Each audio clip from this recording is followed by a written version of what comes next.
Hello and नमस्ते, good evening everyone. कैसे सभी? अनुराग, निशांत, पूजा, अंश, वेरी गुड अंश। क्या हाल है सभी का? जल्दी से आ जाएं। हाँ बिल्कुल, आज रिमेनिंग क्वेश्चन करेंगे निशांत, ट्रिग्नोमेट्री वाले, है ना? जल्दी से आ जाओ सारे।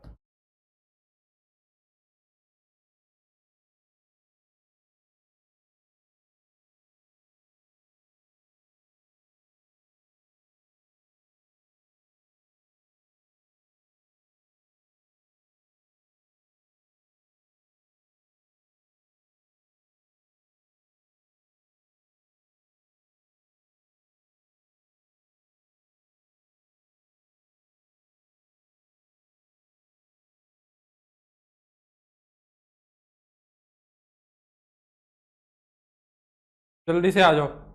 कौशल, श्रुति, अंकित, शिवांक, गुड इवनिंग। प्रथम रेस्ट कर लो भाई, फिर जल्दी से आ जाओ। इंक्रीजिंग डिक्रीजिंग के क्वेश्चन प्रैक्टिस किए सभी ने? जल्दी से बताएंगे क्या इंक्रीजिंग और डिक्रीजिंग के क्वेश्चन सभी ने किए या नहीं किए, है ना? जल्दी से बताएंगे। आज इंक्रीजिंग डिक्रीजिंग को हम फिनिश कर देंगे और आज से ही हम मैक्सिमा मिनिमा को भी शुरू कर देंगे। ठीक है, आज से ही हमारा मैक्सिमा मिनिमा भी स्टार्ट हो जाएगा। अमन गुड इवनिंग। क्या क्वेश्चन हुए या नहीं हुए? जल्दी से ईमानदारी से बताओ। इंक्रीजिंग डिक्रीजिंग के क्वेश्चन हो रहे हैं या नहीं हो रहे हैं? मुश्किल तो नहीं लग रहे हैं? जल्दी बताएंगे। फिर आज मैं ट्रिग्नोमेट्रिक फंक्शंस के इंक्रीजिंग डिक्रीजिंग का करेंगे। ठीक है प्रथम, Ram Ram Amit, very good Shambhu. Maxima minima के बाद एप्लीकेशन ऑफ मैक्सिमा मिनिमा है, बस फिर ये चैप्टर फिनिश हो जाएगा, फिर ये चैप्टर हमारा खत्म हो जाएगा। प्रकाश गुड इवनिंग। चलो हो रहे हैं अच्छे से तो बहुत बढ़िया है।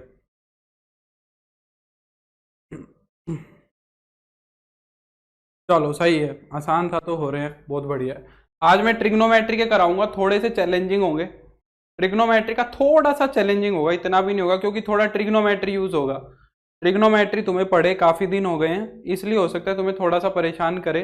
पर जल्दी से ट्रिग्नोमेट्री खत्म करके और फिर हम आगे बढ़ जाएंगे हमारे किस पे, मैक्सिमा मिनिमा का टॉपिक आज हम इंट्रोड्यूस कर लेंगे बहुत अच्छे से। ठीक है, मैक्सिमा मिनिमा को आज हम करेंगे। कोशिश करूंगा मैं शायद इसी वीक में ये चैप्टर हम कंप्लीट कर लें, फ्राइडे की क्लास को। और फ्राइडे को नहीं तो मंडे को डेफिनेटली ये चैप्टर तुम्हारा पूरा हो जाएगा। ठीक है, तो फिर उसके बाद हम इंटीग्रेशन पे चले जाएंगे। फिर इंटीग्रेशन जैसे ही कंप्लीट होगा फिर तुम्हारा सिलेबस एंडिंग की तरफ चला जाएगा, क्योंकि इंटीग्रेशन टाइम लेगा, शायद 1-1.5 महीना चलेगा इंटीग्रेशन। क्योंकि 12-15 क्लास तो मैं लगाऊंगा ही, 15-20 क्लास तो लगाएंगे ही, तो 15 क्लास भी लगेंगे ही, तो फिर 1 महीने से ज़्यादा ही हो जाएगा। हमारी एक वीक में 12 ही आती हैं और हो सकता है कोई एक आधी छुट्टी आ गई बीच में किसी हमारी वर्किंग क्लास में, तो फिर दिक्कत हो जाएगी। हाँ चलो शुरू करें। तो पहला क्वेश्चन देखो क्या कह रहा है। indicate the intervals indicate the intervals in which the function fx is equal to cos x, fx is equal to cos x। और इंटरवल क्या दिया हुआ है? इंटरवल उसने खुद बताया है कि 0 से लेके 2 पाई का क्लोज्ड इंटरवल है। ये क्वेश्चन मैं तुम्हें करा चुका हूं, मैंने इसी से इंट्रोड्यूस की थी चीजें, है ना? इज स्ट्रिक्टली इंक्रीजिंग और स्ट्रिक्टली डिक्रीजिंग। हमें बताना है कि cos x फंक्शन 0 से लेकर 2 पाई तक कहां पे तो स्ट्रिक्टली इंक्रीज करता है और कहां पे स्ट्रिक्टली डिक्रीज करता है। सेम वही तरीका यूज करना है, कोई नया तरीका नहीं लगाना है, जैसे किया था एकदम वैसे ही करना है। जहां पे नई चीज आएगी वहां मैं बता दूंगा। सबसे पहले फंक्शन देखो क्या दिया हुआ है। फंक्शन दिया हुआ है तुम्हें cos x, फंक्शन का डेरिवेटिव करके देखो f डैश x कितना आएगा, माइनस का साइन x आएगा। फिर हम क्या करते हैं, क्रिटिकल पॉइंट निकालते हैं। क्रिटिकल पॉइंट निकालो, f डैश एक्स को 0 के बराबर रख दो, माइनस का sine x is equal to 0। Sine x को 0 के बराबर रख दो। अब साइन x 0 कहां होता है? इंटरवल देखो क्या दिया हुआ है, 0 से 2 पाई के इंटरवल के बीच में साइन कहां पे 0 होगा बताओ? 0 से 2 पाई का इंटरवल है तो साइन कहां पे 0 होगा? इंटरवल दिया हुआ है 0 से 2 पाई का, 0 से 2 पाई का इंटरवल दिया हुआ है, तो साइन 0 कहां होगा? इसके बीच में। 0 और 2 पाई का जिक्र नहीं करना है, बीच में, इसके बीच में। कहां पे 0 होगा? पाई पे, 180 पे। ये देखो प्रथम कह रहे हैं 90 डिग्री पे होगा। साइन जीरो कहाँ होगा? पाई पे। पाई पे साइन क्या होगा? जीरो होगा। Ajay good evening. तो एक क्रिटिकल पॉइंट बन रहा है, एक क्रिटिकल पॉइंट बन रहा है, ठीक है। अब तुम्हें देखना है डेरिवेटिव का साइन, तुम्हें देखना है डेरिवेटिव का साइन एफ डैश एक्स, ठीक है। वही काम कर रहा हूं, कोई नया काम नहीं कर रहा हूं। जीरो से लेके पाई तक, जीरो से लेके पाई तक। अब यहां पे वो और काम वैसे तो कम ही हो रहा है, अगर देखो तो यहां पे तो हमारा काम कम ही हो रहा है। यहां पे वो पुट करने वाला चक्कर भी खत्म हो रहा है, ठीक है। मैं क्या कह रहा हूं, जीरो से लेके पाई तक कौन से क्वाड्रेंट है? फर्स्ट और सेकंड क्वाड्रेंट है। ये तो फर्स्ट और सेकंड क्वाड्रेंट है। और पाई से लेके 2 पाई, जीरो से 180 तक फर्स्ट और सेकंड क्वाड्रेंट, और 180 से 360 तक थर्ड एंड फोर्थ क्वाड्रेंट, है ना। फर्स्ट और सेकंड क्वाड्रेंट के अंदर साइन क्या होता है? फर्स्ट और सेकंड क्वाड्रेंट के अंदर डेरिवेटिव को देखना है, डेरिवेटिव के अंदर साइन दिख रहा है, तो मैं नीचे लिखता हूं, ऊपर साइन दिखाएंगे, ऊपर साइन दिखाएंगे, नीचे लिख देता हूं मैं। ये तो फर्स्ट और सेकंड इंटरवल है, फर्स्ट और सेकंड क्वाड्रेंट है, ये सेकंड और थर्ड और फोर्थ है। फर्स्ट और सेकंड क्वाड्रेंट के अंदर साइन पॉजिटिव होता है ना, पहले और दूसरे क्वाड्रेंट के अंदर साइन पॉजिटिव होता है। और साइन अगर पॉजिटिव है, एक माइनस बाहर लगा हुआ है, साइन तो पॉजिटिव पर एक माइनस बाहर लगा हुआ है, तो इस केस में डेरिवेटिव हमारा क्या बनेगा? नेगेटिव बनेगा। इस केस में हमारा डेरिवेटिव क्या बनेगा? नेगेटिव। साइन तो पॉजिटिव है माना तुम्हारा, पर डेरिवेटिव के एक आगे माइनस लगा हुआ है, तो माइनस बना देगा। थर्ड और फोर्थ क्वाड्रेंट में साइन नेगेटिव होता है, तीसरे और चौथे क्वाड्रेंट के अंदर साइन नेगेटिव होता है, पर एक माइनस ऑलरेडी बाहर लगा हुआ है, तो वो उस माइनस को प्लस बना देगा, यहाँ पे हमारा डेरिवेटिव पॉजिटिव रहेगा। तो स्ट्रिक्टली इंक्रीजिंग की अगर मैं बात करूं,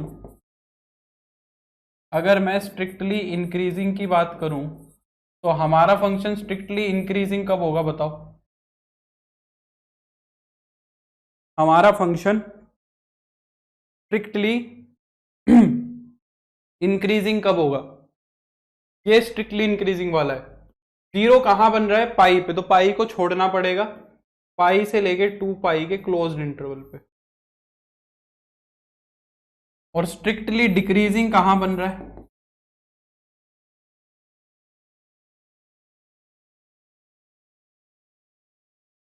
स्ट्रिक्टली डिक्रीजिंग कहां बन रहा है? स्ट्रिक्टली डिक्रीजिंग बन रहा है क्लोज्ड जीरो से पाई पे, ओपन पाई पे। ये इंटरवल समझ में आए कि नहीं आए बताओ?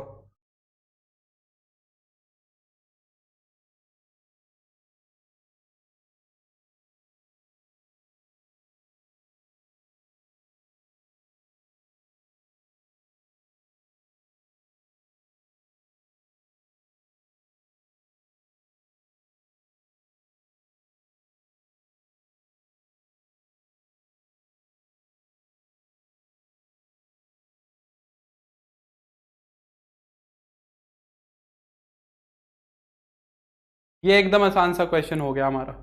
नेक्स्ट पे चलते हैं।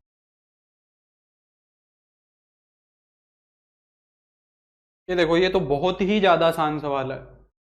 ये तो इतना आसान सवाल है एनसीईआरटी का, इसमें तो कुछ करना ही नहीं है ना। क्या कह रहा है कि show that the function f x is equal to sine x is strictly increasing in this and strictly decreasing in this, है ना।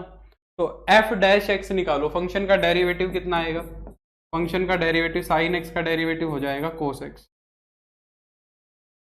पहले केस में किसकी बात कर रहा है? ऑन जीरो से पाई/2 के ओपन इंटरवल पे।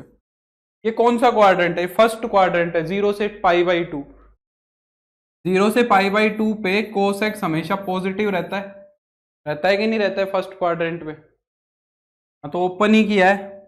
ये वाले क्लोज इसलिए करे हैं क्योंकि इंटरवल क्लोज दिया हुआ है, इंटरवल क्लोज दिया हुआ है। ध्यान से देख अनुप्राश, सुना करो ध्यान से मेरी बात को, जब मैं कुछ बात बोलूं उसको ध्यान से सुना करो। ये वाले पॉइंट देख, मैंने यहाँ क्लोज किए थे, देखते हो कि नहीं देखते हो? सुनते ही नहीं हो ये बातें तो तुम। हम्म। तो फर्स्ट क्वाड्रेंट के अंदर कोस एक्स पॉजिटिव होगा, और कोस एक्स ही तो तुम्हारा डेरिवेटिव है, तो एफ डैश एक्स यहाँ पे क्या होगा? स्ट्रिक्टली ग्रेटर देन जीरो होगा। तो यहाँ पे क्या हो गया? तुम्हारा फंक्शन स्ट्रिक्टली इंक्रीजिंग हो गया। ठीक है। सेकंड वाला, अगर मैं बात करूं ऑन π/2 से पाई, ये सेकंड क्वाड्रेंट है, यहां पे cos x तुम्हारा नेगेटिव मिलेगा, जीरो तो होगा नहीं क्योंकि हमने π/2 को इंक्लूड नहीं किया। तो यहाँ पे जो हमारे फंक्शन का डेरिवेटिव हो गया वो लेस देन जीरो हो गया, तो यहाँ पे फंक्शन क्या हो गया, स्ट्रिक्टली डिक्रीजिंग हो गया।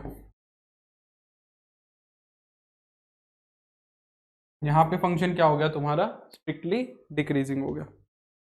क्लियर हो गई बात? ठीक है, बस इतना ही करना है। नेक्स्ट, ये वाला क्वेश्चन देखो, prove that the function log sin x, log sin x के बारे में बात कर रहा है, स्ट्रिक्टली इंक्रीजिंग ऑन 0 से π/2, स्ट्रिक्टली डिक्रीजिंग ऑन π/2 से पाई। पहले डेरिवेटिव करके तो देखो क्या बन रहा है, फंक्शन का डेरिवेटिव करो, log sin x का डेरिवेटिव 1/sin x और sin x का डेरिवेटिव cos x, यानी f' बन गया तुम्हारा cot x। फंक्शन का डेरिवेटिव क्या बन गया, cot x। cot x जो होता है फर्स्ट क्वाड्रेंट पे पॉजिटिव होता है, सेकंड क्वाड्रेंट पे नेगेटिव होता है। बस दो बात लिखनी है, लिख दोगे। जैसे cos x के लिए लिखा है एकदम सेम टू सेम ऐसे लिखना है बस, और कुछ नहीं करना। ऑन 0 से π/2 cot x is greater then 0, f' greater than 0, तो स्ट्रिक्टली इंक्रीजिंग। π/2 से पाई पे cot x नेगेटिव है, s की जगह बस t लगाना है, s की जगह बस t लगाना है, इतना कर लोगे, बस इसका डेरिवेटिव करना आना चाहिए। ठीक है, ये तो हो जाएगा। अब जो थोड़े ढंग के सवाल आते हैं उनको देखो, जो थोड़े ढंग के क्वेश्चन आते हैं इनको देखो जरा। जैसे कि ये क्वेश्चन है, ये भी कोई खास ढंग का नहीं है पर ठीक है। फंक्शन का डेरिवेटिव करो f', फंक्शन का डेरिवेटिव कितना आएगा, x/2 का 1/2, तो -1/2 और प्लस का cos x, यानी कि जो तुम्हारे फंक्शन का डेरिवेटिव आया है वो आया है cos x - 1/2। क्या कह रहा है क्वेश्चन में, कह रहा है कि show that the function is strictly increasing on, जो हमारा फंक्शन है वो स्ट्रिक्टली इंक्रीजिंग होना चाहिए इस इंटरवल के ऊपर। हमारा जो फंक्शन है वो स्ट्रिक्टली इंक्रीजिंग होना चाहिए -π/3 से π/3 पे, यानी कि मुझे दिखाना है कि -π/3 से -60 डिग्री से -60 डिग्री से +60 डिग्री तक की अगर बात करूं तो मेरा जो ये डेरिवेटिव है ना ये हमेशा ग्रेटर देन 0 आएगा। मुझे ये बात प्रूव करनी है, मुझे क्या करनी है, ये बात प्रूव करनी है। अब कैसे करेंगे देखो, ध्यान से देखना। मैं क्या कह रहा हूं कि मैं कौन से इंटरवल की बात कर रहा हूं, मैं क्या कर रहा हूं, ऑन -π/3 से π/3 तक की बात कर रहा हूं, ओपन इंटरवल की, ओपन इंटरवल की। अब मैं कह रहा हूं इस पूरी इनइक्वलिटी पे कोस ले लो। अगर थीटा -60 से +60 के बीच में है भाई, तो अगर इन थीटा की वैल्यू को कोस में पुट कर दोगे तो कोस थीटा कहां से कहां तक आएगा, क्या लग रहा है तुम्हें? तो कोस थीटा तुम्हारा कहां से कहां तक आएगा, अगर तुम्हारा थीटा -60 डिग्री से +60 डिग्री तक है तो कोस थीटा कहां से कहां तक आएगा, इन सारे एंगल्स को इसके अंदर रख दोगे उठा के, तो क्या होगा बताओ, -60 डिग्री से +60 डिग्री के बीच में तुम्हें ये सारे एंगल्स कोस के अंदर रखने, -60 से शुरू हो जाओ और 60 तक रखते जाओ, बीच में 0 भी आएगा। -60 डिग्री रखा तो 1/2 आएगा, माइनस का तो कोई फर्क पड़ता ही नहीं, माइनस का कोस पे कोई फर्क नहीं पड़ता। -60 रखोगे तो 1/2 आएगा, 0 रखोगे तो 1 आएगा, 60 रखोगे तो भी 1/2 आएगा। यानी सबसे छोटी वैल्यू तो 1/2 मिल रही है और सबसे बड़ी वैल्यू 1 मिल रही है, तो क्या मैं ये कह सकता हूं कि 1/2 से 1 तक मिलेगा? अगर थीटा की वैल्यू -60 डिग्री से +60 डिग्री तक है तो कोस थीटा की वैल्यू 1/2 से 1 तक मिलेगी। क्या मानते हो इस बात को, बोलो हाँ या ना? तो अगर x की वैल्यू -60 से +60 के बीच में है तो कोस x की जो वैल्यू है वो तुम्हारी 1/2 से तो बड़ी और 1 से छोटी मिलेगी। ठीक है, हमें ये डेरिवेटिव वाला फंक्शन तैयार करना है, बस हमें क्या करना है, ये डेरिवेटिव वाला फंक्शन तैयार करना है और देखना है। अब हमें इसमें से -1/2 और करना है, तो पूरी इनइक्वलिटी में से -1/2 कर दो, तो 1/2 में से 1/2 गया तो 0, ये बन गया cos x - 1/2, और 1 में से 1/2 गया तो 1/2। बन गया तुम्हारा डेरिवेटिव। तो जो मेरा एफ डैश एक्स है, ये डेरिवेटिव तो बन गया एफ डैश एक्स।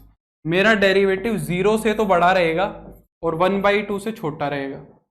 जो मेरे फंक्शन का डेरिवेटिव है वो 0 से तो छोटा है और 1/2 से, सॉरी 0 से तो बड़ा है और 1/2 से छोटा है। तो 0 से तो बड़ा है ना, 1/2 से छोटे से मेरे को कोई मतलब नहीं है। 0 से बड़ा है मेरा डेरिवेटिव, इसका मतलब मेरा फंक्शन क्या हो गया, स्ट्रिक्टली इंक्रीजिंग हो गया। मेरा फंक्शन क्या हो गया, स्ट्रिक्टली इंक्रीजिंग हो गया। Is it clear?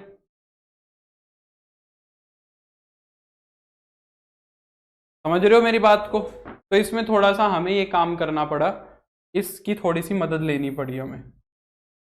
यही कुछ कुछ बातें हैं जो तुम्हें थोड़ी सी देखनी है। और देखो,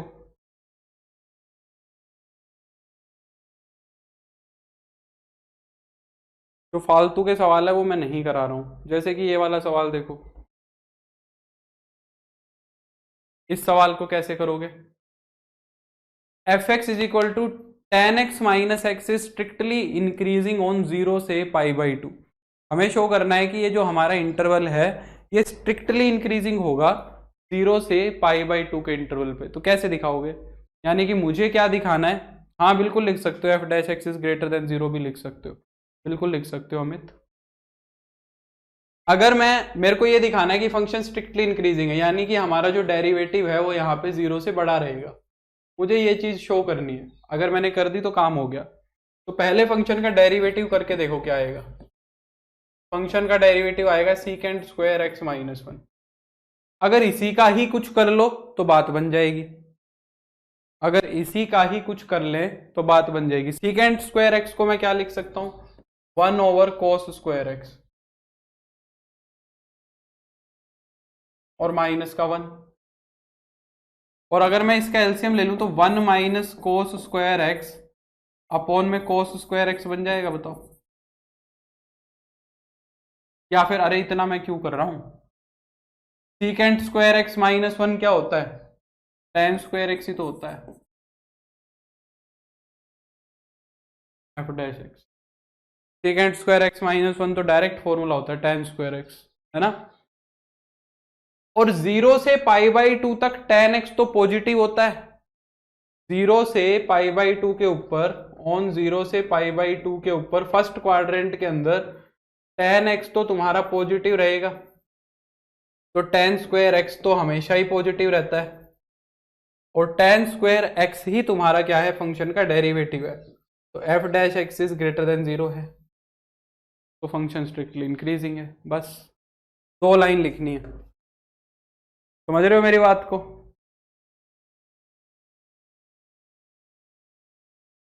अब जो काम मैं आज तुम्हें कराना चाहता हूं वो यहां से शुरू होता है। ये सब तो ऐसे ही था, यहां से मैं थोड़ा सा काम शुरू होता है जो मैं कराना चाह रहा था। देखो इसको, देखो ध्यान से, क्या कह रहा है कि सेपरेट क्लोज्ड 0 से π/2 इंटू सब इंटरवल्स। मतलब हमें इसके अंदर से बस ऐसे ही लिखना है जो मैंने लिखा है अमित, इसमें हो गया, ऐसे ही लिखना है। सेपरेट ये क्वेश्चन नहीं आएगा इतना, ठीक है, जो मैंने अभी बताया। जो आएंगे वो मैं बता रहा हूँ, इस तरीके का क्वेश्चन आएगा। आजकल वो क्वेश्चन नहीं आते हैं। सेपरेट 0 से π/2 इंटू सब intervals in which the function sin 3x। अब देखो यहाँ पे एंगल के अंदर मल्टीपल आने लग गया, ये सवाल इंपॉर्टेंट है, जिसमें एंगल के अंदर मल्टीपल आ जाए। इज इंक्रीजिंग और डिक्रीजिंग स्ट्रिक्टली। हमें 0 से π/2 को ब्रेक करके दिखाना है। 0 से π/2 में से वो इंटरवल निकालने हैं जहां पे मेरा फंक्शन स्ट्रिक्टली इंक्रीजिंग और स्ट्रिक्टली डिक्रीजिंग होगा, ठीक है, क्लोज्ड इंटरवल दिया हुआ है। तो सबसे पहले तो फंक्शन का डेरिवेटिव करके देखो क्या है। फंक्शन का डेरिवेटिव क्या है, sin 3x का cos 3x और 3x का 3। क्रिटिकल पॉइंट्स चेक करो, क्रिटिकल पॉइंट्स चेक करो। एफ डैश एक्स को 0 के बराबर रखो, कितना हो जाएगा, 3 cos 3x को 0 के बराबर रख दो। cos 3x is equal to 0 हो जाएगा। अब cos x 0 कहां होता है ये तुम्हें पता होना चाहिए। ये बात तुम्हें पता होनी चाहिए कि cos x 0 कहां होता है, और एक बात ये भी दिमाग में फिट होनी चाहिए कि ये इंटरवल x का है। बच्चे यहां पे यही गलती करते हैं कि ये इंटरवल x का है भाई। तो कोस थीटा 0 कहां होता है? कोस थीटा 0 अगर देखा जाए तो कोस थीटा की वैल्यू जो 0 होती है वो ओड मल्टीपल ऑफ π/2 पे होती है। π/2, 3π/2 है ना, 5π/2, ओड मल्टीपल ऑफ π/2, -π/2, -3π/2, इस तरीके से इन पे होती है। तो यहां से जो मेरा cos 3x 0 के बराबर है, तो 3x थीटा का काम कर रहा है, 3x। तो 3x क्या होना चाहिए तुम्हारा? π/2 होना चाहिए। 3x तुम्हारा क्या होना चाहिए? π/2। हमें तो x की वैल्यू निकालनी है, हमें x से मतलब है, 3x से मतलब नहीं है। हम बोल रहे हैं कि 3x π/2 होगा। तो यहां से x की वैल्यू तुम्हारी आएगी π/6। और जब भी मल्टीपल हो तो एक पे मत रुकना, आगे जाके देखना, आगे से और क्रिटिकल पॉइंट भी निकल के आ सकता है। अब π/2 के बाद 0 कहां होगा? 3π/2 पे होगा। पर अब इसको 3 से जब मैं डिवाइड कराऊंगा तो ये π/2 बनेगा। जब मैं इसको 3 से डिवाइड कराऊंगा तो ये क्या बनेगा? π/2 बनेगा। π/2 तो एंड पॉइंट है, इंटरवल का एंड पॉइंट, क्रिटिकल पॉइंट हम नहीं लेते, क्रिटिकल पॉइंट बीच में होना चाहिए ताकि इंटरवल सेपरेट हो। तो इस वजह से 3π/2 को मैंने छोड़ दिया। बाई चांस मान लो ये इंटरवल 0 से पाई का होता, यहां पे 0 से π/2 की जगह 0 से पाई दिया होता, अब क्या करते? अब तुम्हें क्रिटिकल पॉइंट निकालना है मान लो, तो इतना करके छोड़ देते तो तुम्हारा सवाल गलत हो जाता, क्योंकि तुमने निकाला सिर्फ एक क्रिटिकल पॉइंट π/6। आगे करके देखते, cos 3x 0, तो 3x π/2 पे भी 0 होगा, 3π/2 पे भी तो 0 होगा भाई, 3π/2 पे। तो अगर 3π/2 रखोगे 3x को, तो x की वैल्यू π/2 आएगी, यानी कि एक और पॉइंट मिल रहा है। पहले तो π/6 मिला, फिर तुम्हें कौन सा मिला?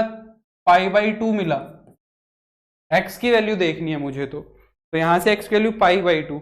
अगर एक बार और जाके देखो, तुम्हारा काम आगे जाने का भी है।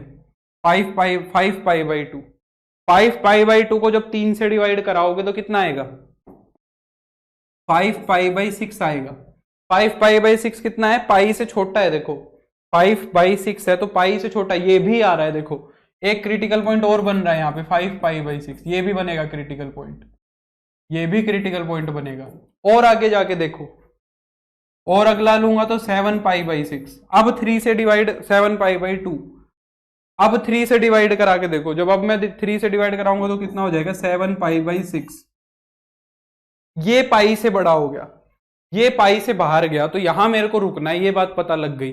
तो इसको नहीं लूंगा फिर मैं। तो अगर 0 से पाई का क्लोज, 0 से पाई का इंटरवल देता तो मेरे ये 3 क्रिटिकल पॉइंट बनते, और ये भी नहीं बनते कहीं, इनको समझ रहे हो? ये 3x की वैल्यू है, मुझे लेनी है x की वैल्यू। क्लियर हुई ये बात अच्छे से? ये बात समझ आनी बहुत जरूरी है। बाकी अभी मेरे पास π/2 ही है, अभी मेरे पास क्या है? सिर्फ π/2 ही है। तो यहां पे मेरे पास सिर्फ एक ही पॉइंट बनेगा, इसलिए उसने ये पहले आसान क्वेश्चन डाला है। अभी हम आगे देखेंगे कि और अच्छे पॉइंट्स भी बनेंगे। तो यहाँ पे 3x को π/2 के बराबर लेंगे तो x की वैल्यू π/6 आएगी। और पॉइंट नहीं लिया क्योंकि वो इंटरवल पे नहीं जा रहा है। तो एक क्रिटिकल पॉइंट आ गया 0 से π/6 का।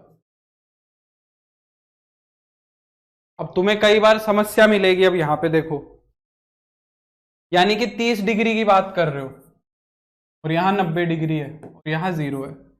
अब जैसे पुट करके चेक करते थे तुम, वो वाली दिक्कत करेगा अब यहां पे, क्योंकि 0 से 30 के बीच का तुम्हें ऐसा कोई एंगल नहीं पता सीधा जिसपे तुम कोस की वैल्यू बता सको कि पॉजिटिव होगी कि नेगेटिव होगी, ये डेरिवेटिव की।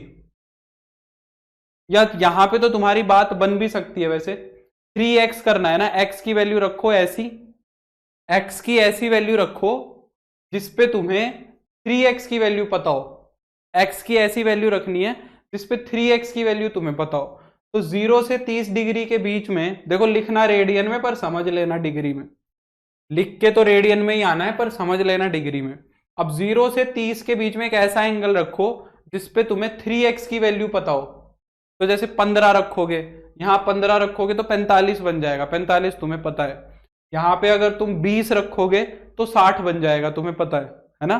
तो यहां से तुम एक ऐसा एंगल रख के देख लो जहां पे तुम्हारा, हमें तो यहाँ पे एफ डैश एक्स के साइन से मतलब है, उसको फर्क नहीं पड़ता तुमने क्या रखा है, तुम्हें साइन से मतलब है। तो मान लो तुमने एक्स की वैल्यू 15 डिग्री ले ली यहां से, तो एफ डैश एक्स क्या बनेगा,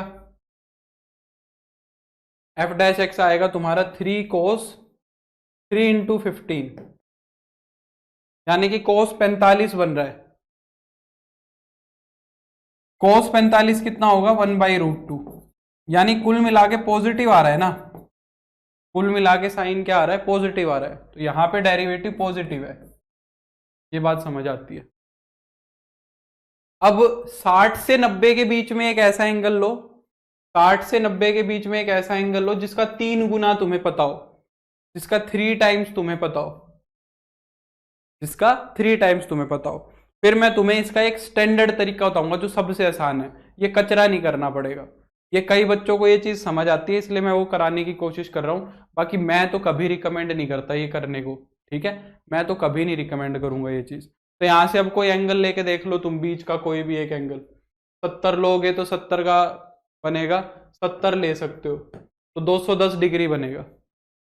70 लोगे, एक्स की वैल्यू अगर 70 डिग्री लोगे तो एफ डैश एक्स क्या बनेगा, 3 कोस 270, और 270 पे वैल्यू नेगेटिव मिलेगी, पता है 270 पे कितना होता है, -1 होता है 270 पे, नहीं 210, सॉरी 210, 210, 210 क्या बनेगा, थर्ड क्वाड्रेंट का बनेगा, तो इस पे नेगेटिव आएगा, मुझे पता लग रहा है, मुझे पता लग रहा है क्या, नेगेटिव आएगा, ठीक है। पर अब समझो, इस चीज को ऐसे ना करके दूसरे तरीके से समझो, थोड़ी बुद्धि खोलने की कोशिश करो अपनी। पहले इंटरवल कौन सा कह रहा है, 0 less than x less than π/6, 0 को क्लोज कर रखा है तो क्लोज कर लो, उसने 0 को क्या कर रखा है, क्लोज कर रखा है, तो क्लोज कर लो। पहले इस इंटरवल की बात कर रहा है, ये ऐसे तो लिख ही सकते हो, इतना तो लिख ही सकते हो, इतना तो एक्सपेक्ट कर सकता हूं। हमें एंगल देखना है 3x, हमें एंगल देखना है 3x, तो क्या करो, इसको 3 से गुना करा दो, इसको क्या कर दो, 3 से गुना करा दो। तो पूरी इनइक्वलिटी को जब 3 से गुना करा दोगे तो ये 0 less than x less than π/2 बन गया। अब इसका क्वाड्रेंट तो देख ही सकते हो, ये कौन से क्वाड्रेंट में है, ये 0 से π/2 कौन सा क्वाड्रेंट है, ये फर्स्ट क्वाड्रेंट है, यानी कि यहां पे तुम फर्स्ट क्वाड्रेंट की बात कर रहे हो। 3x जो एंगल, सॉरी 3x 3 से गुना करा दिया तो 0 less than 3x less than π/2, तो 3x जो है वो 0 से π/2 के बीच में जा रहा है, जो 3x है तुम्हारा वो 0 से π/2 के बीच में जा रहा है, जो कि फर्स्ट क्वाड्रेंट में है। और फर्स्ट क्वाड्रेंट में कोस क्या होता है, पॉजिटिव होता है, तो हम लिख देंगे कि कोस 3x जो होगा यहाँ पे हमारा पॉजिटिव होगा, तो हमारा जो डेरिवेटिव है वो क्या हो गया, पॉजिटिव हो गया। तो यहाँ पे क्या होगा, स्ट्रिक्टली, यहाँ पे क्या होगा, स्ट्रिक्टली इंक्रीजिंग होगा।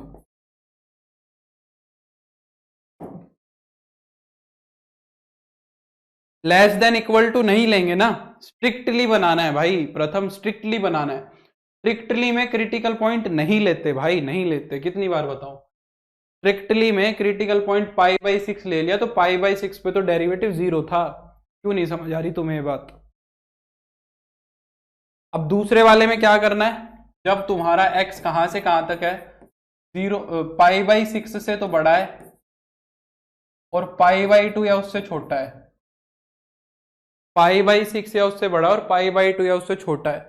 मुझे बात करनी है 3x की, तो इसको 3 से गुना करा दो, तो हो जाएगा π/2 less than 3x less than equal to 3π/2। ये कौन सा क्वाड्रेंट है, देखो π/2 का मतलब कितना है, π/2 का मतलब है 90 डिग्री, और 3π/2 का मतलब कितना है, 270 डिग्री। कौन सा क्वाड्रेंट है, ये 0 होता है, ये 90 डिग्री होता है, ये 180 डिग्री होता है, ये 270 डिग्री होता है। तो 90 डिग्री से शुरू करके 270 तक जाना है, कौन सा बनेगा बताओ। ये तो हो गया सेकंड क्वाड्रेंट और ये हो गया थर्ड क्वाड्रेंट, तो ये सेकंड और थर्ड क्वाड्रेंट की बात हो रही है, दोनों सेकंड और थर्ड क्वाड्रेंट, ये सेकंड और थर्ड क्वाड्रेंट है तुम्हारा, और सेकंड और थर्ड क्वाड्रेंट दोनों के अंदर जो तुम्हारा cos 3x है, cos जो होता है वो नेगेटिव मिलता है, सेकंड और थर्ड क्वाड्रेंट दोनों के अंदर ही कोस तुम्हारा क्या बनेगा, नेगेटिव बनेगा। तो दिस इंप्लाइज जो इस यहाँ पे जो हमारा डेरिवेटिव होगा वो क्या होगा, लेस देन 0 होगा।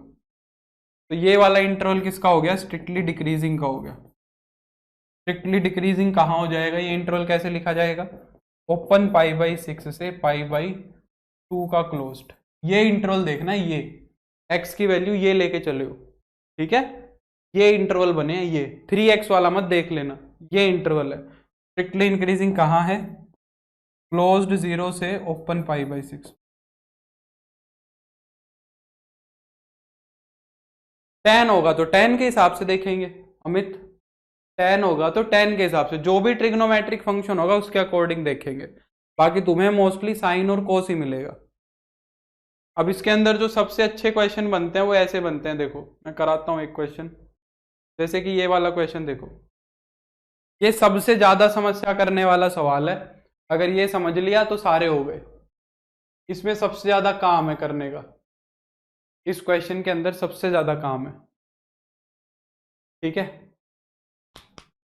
तो f x is equal to sine x minus √3x है। कहा किस इंटरवल को स्प्लिट करना है, 0 से 2π का क्लोज्ड इंटरवल है, 0 से 360 डिग्री, 0 से 360 डिग्री। स्टेटमेंट पढ़ लो एक बार, स्ट्रिक्टली इंक्रीजिंग और स्ट्रिक्टली डिक्रीजिंग का इंटरवल पूछा है, ठीक है। तो करते हैं इसको, ध्यान से समझना। पहले फंक्शन का डेरिवेटिव करो। देखो उम्मीद कम है इसको आने की, पर छोड़ नहीं सकते, उम्मीद कम है, पर हो सकता है कि केस स्टडी में ऐसा ही कुछ सवाल दे दे तुम्हें फंसाना हो तो उसको, तो छोड़ नहीं सकते। साइन एक्स का डेरिवेटिव कितना बनेगा, कोस एक्स, और कोस एक्स का बनेगा माइनस साइन एक्स, तो प्लस का √3 साइन एक्स हो जाए। अब मेरी बात ध्यान से समझो, जब भी ऐसा हो जाएगा, तुम्हारा साइन एक्स दो टर्म में पड़ा है, कोस एक्स अलग पड़ा है, साइन एक्स अलग पड़ा है, ऐसा कभी भी नहीं, ऐसे को कभी भी नहीं छेड़ना है, ऐसे वाले डेरिवेटिव को कभी भी नहीं छेड़ना है, पहले इसको सही फॉर्म में कन्वर्ट करना है। जब भी ऐसा पड़ा हो तुम्हारा ट्रिग्नोमेट्रिक फंक्शन, कभी भी नहीं छेड़ोगे उसको। तुम्हें क्या करना है, तुम्हें इसको सही फॉर्म में कन्वर्ट करना है। यहां पे भी साथ साथ पैरेलल चलाता हूं मैं, इस वाले क्वेश्चन को ध्यान से देखो, इसको भी साथ पैरेलल चला लेते हैं। यहां पे जब फंक्शन का डेरिवेटिव करोगे f'(x), तो साइन एक्स का डेरिवेटिव हो जाएगा कोस एक्स और प्लस का साइन। दो पार्ट्स में पड़े हैं साइन एक्स और कोस एक्स, इसको कभी नहीं छेड़ना है, यहां गलती होगी पक्का। करना क्या है, ध्यान से सुनो, इसको बनाना है एक फंक्शन, ये दो फंक्शन पड़े हैं, ये दो फंक्शन पड़े हैं, इनको बनाना है एक फंक्शन में, समझ रहे हो मेरी बात को। अब एक फंक्शन में कैसे बनाते हैं, जब भी तुम्हारा a cos x plus b sine x की फॉर्म पड़ी हो, मैंने ITF के अंदर ये चीज कराई थी, डिफरेंशिएशन में भी थोड़ा बताया था अगर तुम्हें याद हो तो। तुम्हें क्या करना है, a cos x plus b sine x जब भी पड़ा हो तो x के कोफिशिएंट को उठा लो, सॉरी कोस एक्स के कोफिशिएंट को उठा लो, उसका स्क्वायर कर लो, साइन एक्स के कोफिशिएंट को उठा लो, उसका स्क्वायर कर लो, और उनका क्या कर दो, रूट ले लो। इनका क्या ले लो, रूट, a का स्क्वायर प्लस b का स्क्वायर लेके रूट ले लो, जो नंबर आए उससे इसको डिवाइड करा दो और मल्टीप्लाई करा दो। क्या कहना चाह रहा हूं, देखो यहां पे x का कोफिशिएंट कितना, कोस एक्स का कोफिशिएंट कितना है, 1 है, कोस एक्स का कोफिशिएंट 1 है तो उसका स्क्वायर कर दो। √3 का कोफिशिएंट, साइन एक्स का कोफिशिएंट कितना है, √3 है, साइन एक्स का कोफिशिएंट कितना है, √3, √3 का स्क्वायर करोगे तो 3 आएगा, तो ये 1 का स्क्वायर, सॉरी 3 आएगा, 1 का स्क्वायर 1 और √3 का स्क्वायर 3, तो ये कितना हो गया, √4 हो गया, √4 यानी कि 2 आ गया, ठीक है। यहां पे कितना आ गया, इस वाले को देखो, यहां पे कोस एक्स का कोफिशिएंट भी 1 है और साइन एक्स का कोफिशिएंट भी 1 है, तो यहां पे कितना बनेगा, रूट में 1 का स्क्वायर प्लस 1 का स्क्वायर, यहां आएगा √2। तो ये जो चीज है इसको यहां पे तो क्या करोगे, 2 से मल्टीप्लाई, 2 से डिवाइड, यहां पे क्या करोगे, √2 से मल्टीप्लाई, √2 से डिवाइड, तो होगा क्या, ये देखो ध्यान से, इसको क्या करो, 2 से मल्टीप्लाई करा दिया और 2 से डिवाइड करा दिया, कोस एक्स प्लस का √3/2 साइन एक्स, ऐसे लिख सकता हूं इसको, बोलो 2 से मल्टीप्लाई 2 से डिवाइड, बात वही पड़ेगी, और यहाँ पे क्या करूंगा, √2 से मल्टीप्लाइड और √2 से डिवाइड करा देंगे। पता है, और एक बात और ध्यान रखना, चलो ठीक है मैं अभी तो लिख देता हूँ, ये cos x हो गया, बाकी मैं समझा दूंगा तुम्हें। √2 sin x, ये काम कर लिया, √2 से मल्टीप्लाई, √2 से डिवाइड। ऐसा करने से क्या होगा ना, ये एंगल बन जाएंगे साइन और कोस के, ये वाले एंगल बन जाएंगे साइन और कोस के, ठीक है। तो साइन का बनाओ एंगल हमेशा, एंगल किसका बनाने की कोशिश करो, साइन का बनाओ, ठीक है। कोस का भी बना सकते हो पर साइन का बना लेना। तो यहाँ पे कोस है तो इसको साइन की फॉर्म में लिखो, यहाँ साइन है तो इसको कोस की फॉर्म में। ये साइन का कितना एंगल होता है, साइन 30 होता है, तो ये बन जाएगा साइन π/6 इंटू में कोस एक्स, ये क्या बन जाएगा, कोस π/6 साइन एक्स, ये बन गया। अब देखो ये अंदर एक फॉर्मूला बन जाएगा तुम्हारा, ये क्या बन जाएगा तुम्हारा, अंदर एक फॉर्मूला बन जाएगा। ये वाला क्या बनेगा, ये वाला क्या बनेगा, √2 साइन π/4, ये 45 डिग्री है, प्लस का कोस π/4 साइन एक्स। अब इसको जरा इधर से पढ़ लो, sine A cos B plus cos A sine B, sine A cos B plus cos A sine B, क्या बन रहा है ये, sine of A plus B. अब ये देखो पूरा का पूरा जो f' है एक सिंपल से फंक्शन में कन्वर्ट हो गया तुम्हारा, ये क्या हो गया, एक सिंपल से फंक्शन में कन्वर्ट हो गया। सिंपल तुम्हें तो पता नहीं लग रहा है कि नहीं लग रहा, पर उससे तो सिंपल ही है। और ये क्या बन गया तुम्हारा, f', sign A cos B plus cos A sine B, ये बन गया √2 तो बाहर पड़ा है, साइन x प्लस π/4। अगला काम क्या करना है तुम्हें, क्रिटिकल पॉइंट्स निकालने। अब सारा काम वही है, कोई नया काम नहीं है, बस यही स्पेशल चीज है, ठीक है। अब जो क्वेश्चन की कॉम्प्लिकेशन है वही आएंगी, नई चीज कोई नहीं आएगी। क्वेश्चन में जितनी कॉम्प्लिकेशन है वो तो आएंगी, पर नया कुछ नहीं आएगा। देखो तो f' को 0 के बराबर रख दिया, f' को जब 0 के बराबर रखा तो क्या बना, 2 sin x plus π/6 is equal to 0 हो गया, यानी कि साइन x प्लस π/6 0 हो गया। साइन 0 कहां होगा, नहीं कौशल वो समस्या करेगा, आगे जाके मैं समझाऊंगा क्या समस्या करेगा। अभी तुम्हें इसका फायदा नहीं दिख रहा है, अभी मैं आगे चेक कराऊंगा ना जब बहुत फायदा दिखेगा, ये आगे के लिए बहुत इंपॉर्टेंट है।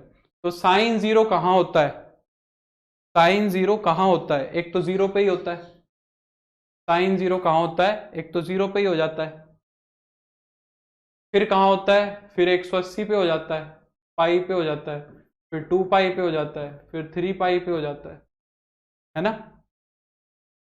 साइन 0 ऐसे ही बनता है ना, पाई पे, 0 पे, पाई पे, 2 पाई पे, 3 पाई पे, 0 पे, 180 पे, 0 पे, 180 पे, 360 पे, है ना, 540 पे, 180 के मल्टीपल पे, ठीक है।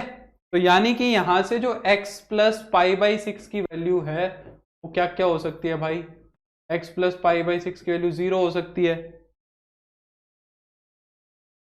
0 हो सकती है, पाई हो सकती है, 2 पाई हो सकती है, 3 पाई हो सकती है, ऐसे चलता जाएगा। पर मुझे x की वैल्यू निकालनी है, तो π/6 इधर जाएगा तुम्हारा, π/6 इधर जाके घटेगा इनमें से, तो 0 में से π/6 जाएगा तो माइनस π/6, पाई में से जाएगा तो 5 π/6, 2 पाई में से π/6 जाएगा तो 11 π/6, 3 पाई में से π/6 जाएगा तो 3 पाई में से π/6 जाएगा तो कितना हो जाएगा ये 17 π/6। तो देखो अब ये बाहर जाने लग गया 2 पाई से, 2 पाई से बाहर जाने लग गया, 17 π/6 3 पाई के पास पहुंच गया, तो ये नहीं लूंगा मैं, ये फालतू गया, और माइनस π/6 भी फालतू है, नेगेटिव के एंगल थोड़ी ना लेने। तो ये दो क्रिटिकल पॉइंट बने मेरे, ये इस बात समझ में आनी चाहिए, ये दो मेरे क्रिटिकल पॉइंट आए, 5 π/6 और 11 π/6, ये इसके बीच में 0 से 2 पाई के बीच के है ये। यानी कि जो मेरा इंटरवल था वो कितने पार्ट्स में टूटा, यहाँ पे 0 है, 0 भी है, यहाँ पे 2 पाई भी है, एक पार्ट तो बना 0 से 5 π/6 का, और एक पार्ट बना 11 π/6। ये 2 पार्ट बने, तो मेरी नंबर लाइन 3 पार्ट में कट गई, 1 2 3, ठीक है, मेरी नंबर लाइन 3 पार्ट में कट गई। अब बारी बारी तुम्हें बस इनको चेक करना है, और चेक कैसे करना है, वैल्यू पुट करके तो मारे जाओगे, वैल्यू पुट करने का तो दिमाग से ही निकाल दो बात, जैसे मैंने पीछे कराया था ऐसे ही कराना है। देखो कैसे, पहला इंटरवल उठाओ, सबसे पहले 0 को क्लोज रखना है, x इज लेस देन 5π/6, ये है 0 less than x less than π/6। हमें कौन सा एंगल देखना है, हमें डेरिवेटिव का साइन देखना है, यहाँ पे हम f डैश x का साइन देखने का काम कर रहे हैं। तो f डैश x के अंदर एंगल देखो क्या है, जैसे यहाँ पे हमने पीछे क्या देखा था, यहाँ पे मैंने डेरिवेटिव के अंदर कितना एंगल था 3x, तो फिर 3x बनाया था। यहाँ पे डेरिवेटिव के अंदर कितना एंगल है, यहाँ पे डेरिवेटिव के अंदर x प्लस π/6 है, तो मैं क्या बनाऊंगा, x प्लस π/6 बनाऊंगा। तो पूरी इनइक्वलिटी में π/6 जोड़ दो, तो 0 में π/6 जोड़ोगे तो π/6 लेस देन, यहाँ पे 5π/6 में π/6 जोड़ोगे तो ये 6π/6 यानी कि पाई बन जाएगा। अब इस इंटरवल को पहचानना है तुम्हें, इस इंटरवल को पहचानना है, इतना काम तो कर सकते हो। ये इंटरवल कौन सा है, π/6 से पाई, ये 30 डिग्री है और ये 180 डिग्री है। इधर साथ साथ एक पिक्चर बना लो ताकि समझ आ जाए। 30 डिग्री तो तुम्हें यहां मिलेगा और 30 से लेके 180 डिग्री यहां मिलेगा, यहां तक की बात कर रहे हैं, इस लाइन की बात कर रहे हैं। तो ये कौन सा है, फर्स्ट और सेकंड क्वाड्रेंट, ये कौन सा है, फर्स्ट एंड सेकंड क्वाड्रेंट। तो फर्स्ट और सेकंड क्वाड्रेंट के अंदर फर्स्ट, अच्छा सॉरी एक्स पे नहीं किया क्या मैंने, अरे यार ये फिर गलती कर दी, x प्लस π/6, सॉरी पिछली बार भी भूल गया था मैं।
ठीक है, तो x प्लस π/6 ये फर्स्ट और सेकंड क्वाड्रेंट है, और फर्स्ट और सेकंड क्वाड्रेंट के अंदर साइन की बात कर रहे हो, फर्स्ट और सेकंड क्वाड्रेंट के अंदर साइन क्या होगा, पॉजिटिव होगा, और बाहर ये प्लस का 2 है, इसका कोई फर्क पड़ेगा नहीं, तो यहाँ पे हो जाएगा पॉजिटिव, ये हो जाएगा प्लस, ये हो जाएगा प्लस, ठीक है, f डैश x क्या हो जाएगा, प्लस हो जाएगा।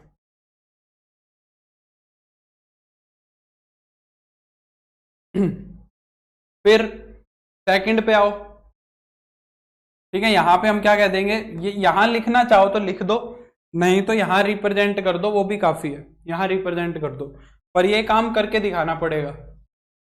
फिर दूसरा इंटरवल कौन सा है, दूसरा इंटरवल है तुम्हारा 5π/6 से, अच्छा इसको ओपन लेंगे, ये दोनों क्रिटिकल पॉइंट है, क्रिटिकल पॉइंट्स को ओपन रखना है, क्रिटिकल पॉइंट्स को क्या रखना है, ओपन रखना है ना। तो इसके अंदर भी π/6 जोड़ दो, π/6 जोड़ दो, मैं भूल गया यार वो π/6 लिखना, कंफ्यूज मत हो जाना, π/6 पूरे में जोड़ दो, तो ये तो कितना बन गया, ये तो बन गया तुम्हारा पाई, ये हो गया x प्लस π/6, और ये हो गया तुम्हारा 2π, है ना, 12π/6 हो जाएगा। तो ये पाई से लेके 2π तक चले गया। पाई क्या है, पाई, पाई यही है, और पाई से लेके 2π, पाई से लेके 2π ये पूरा आ गया। तो ये क्या बना, ये तो फर्स्ट और सेकंड है, और ये क्या हो गया तुम्हारा थर्ड और फोर्थ, ये क्या हो गया, थर्ड और फोर्थ क्वाड्रेंट हो गया। थर्ड और फोर्थ क्वाड्रेंट के अंदर ये हो गया third and fourth quadrant, third and fourth quadrant के अंदर अगर मैं देखूं तो साइन क्या होगा, नेगेटिव होगा। तो यहां कितना हो जाएगा तुम्हारा, नेगेटिव हो जाएगा डेरिवेटिव। ठीक है, लास्ट एक इंटरवल और बचता है 11 पाई बाई 6 से 2 पाई। तो 11 pi by 6 less than x, और 2 पाई को क्लोज कर दो, 2 पाई को क्लोज करना पड़ेगा। इसमें पाई बाई 6 ऐड कर दो, 11 pi by 6 plus pi by 6 less than x plus pi by 6 less than 2 pi plus pi by 6। तो 11 पाई बाई 6 कितना हो गया, तो 2 पाई हो गया, less than x plus pi by 6 और less than 2 pi plus pi by 6। अब इसको कैलकुलेट मत करना, 2 पाई से आगे हमें 30 डिग्री और कवर करना है। ये तो 2 पाई तो यहां है तुम्हारा, और 2 पाई से आगे पाई बाई 6 और जाना है, यही तो था पाई बाई 6, बस इसकी तो बात कर रहा है। पूरा इंटरवल खत्म होना है, तुम्हें उसको तो यहाँ पे कहीं डिग्री में कन्वर्ट करके देख लो, इतना नहीं करना है, ये पूरा चक्कर पूरा होना था, वो हो गया। यही है पाई 2 पाई प्लस पाई बाई 6। और ये कौन सा क्वाड्रेंट है, ये फर्स्ट क्वाड्रेंट है, और फर्स्ट क्वाड्रेंट के अंदर साइन क्या होगा तुम्हारा, पॉजिटिव होगा, तो यहां पॉजिटिव हो गया। अब स्ट्रिक्टली इंक्रीजिंग का इंटरवल लिखना है बस। तो स्ट्रिक्टली इंक्रीजिंग का इंटरवल कौन सा हो गया, क्लोज्ड 0 से 5 पाई बाई 6, इसको ओपन रखेंगे। और एक इंटरवल ये है 11 पाई बाई 6 से 11 पाई बाई 6 से 2 पाई, 2 पाई क्लोज और ये ओपन, मिलाने के लिए यूनियन। और स्ट्रिक्टली डिक्रीजिंग कहाँ है, स्ट्रिक्टली डिक्रीजिंग है तुम्हारा 5 पाई बाई 6 ओपन से 11 पाई बाई 6। क्या ये बात क्लियर हो गई सभी को, बताओ।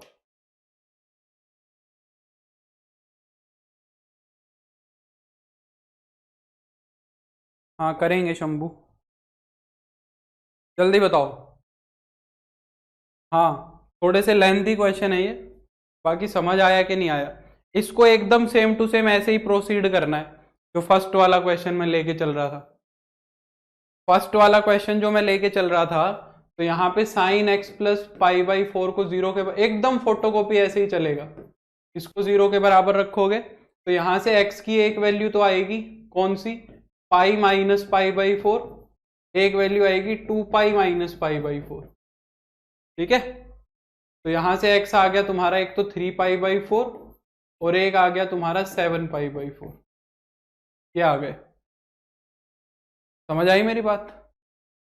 अब ये 3 इंटरवल काट के एकदम वैसे ही चेक करना है जैसे अभी अभी किया था।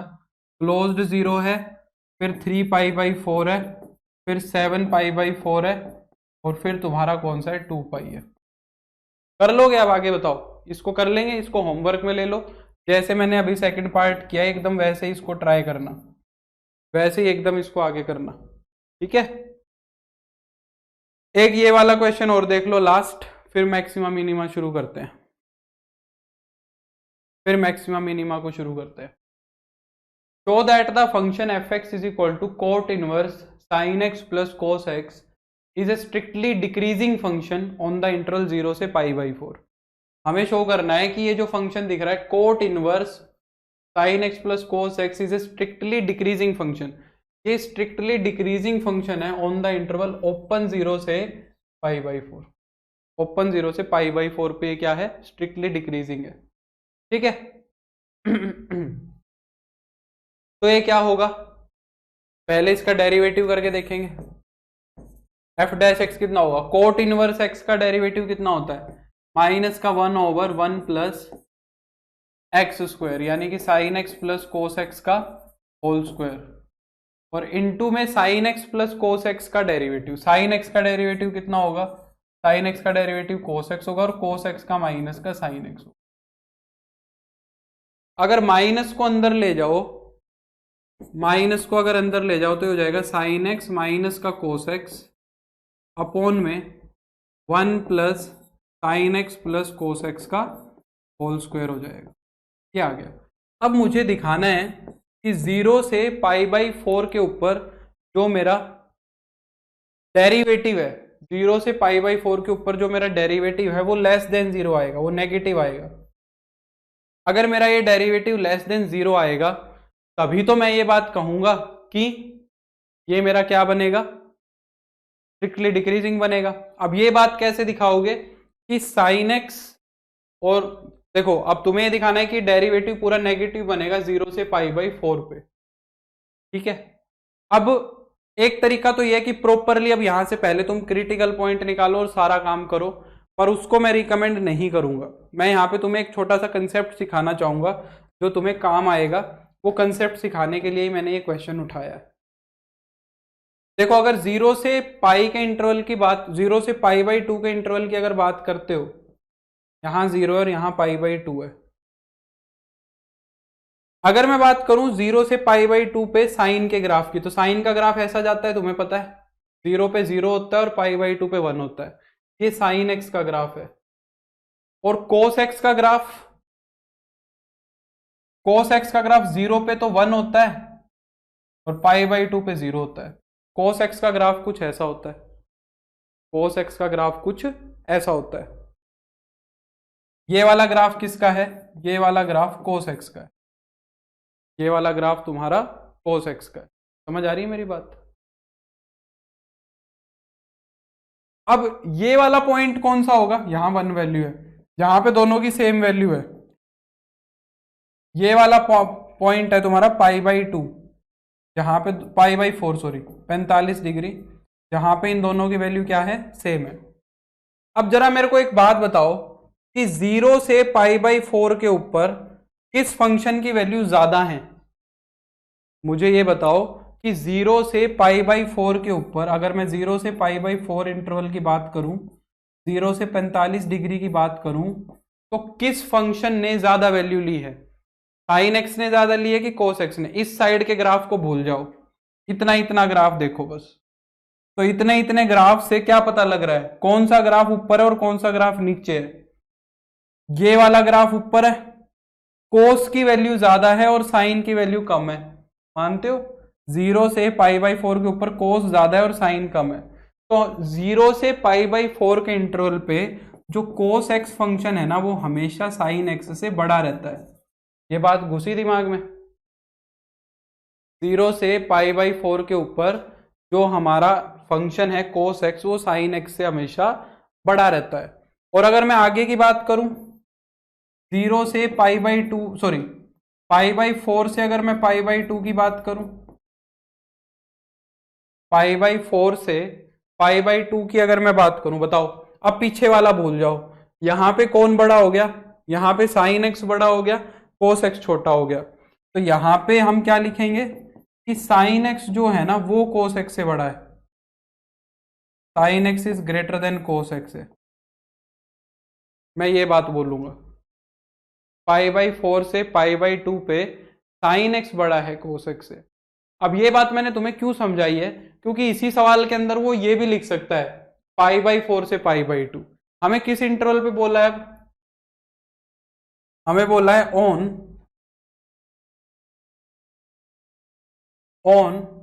0 से π/4।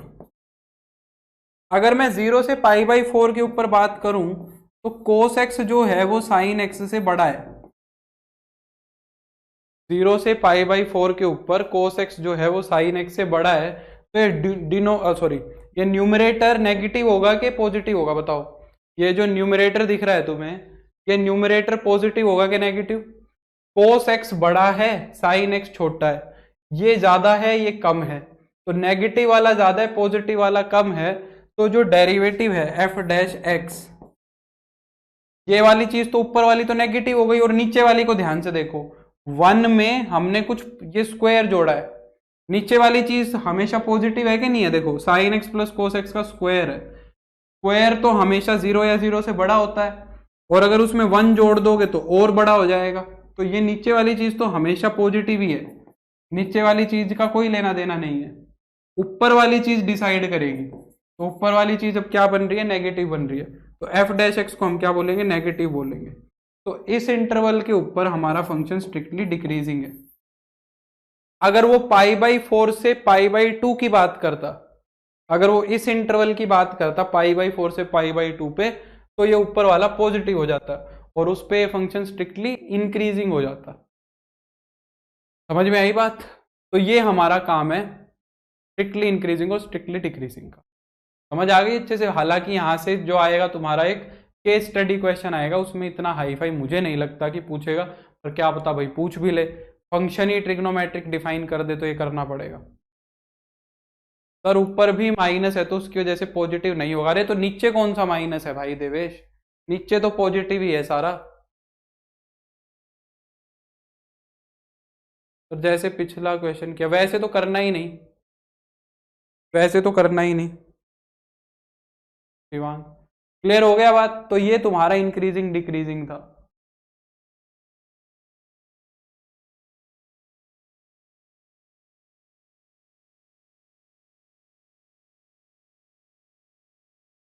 अब बढ़ते हैं हम आगे मैक्सिमा मिनिमा की तरफ। आधा घंटा है, थोड़ा मैक्सिमा मिनिमा का इंट्रोडक्शन देख लेते हैं। थोड़ा सा हम क्या देख लेते हैं। धन्यवाद अजय। अब हमें लास्ट अपना टॉपिक करना है, कौन सा, मैक्सिमा मिनिमा का। ठीक है, तो मैक्सिमा मिनिमा को शुरू करते हैं बिना time waste. Maxima and minima of function.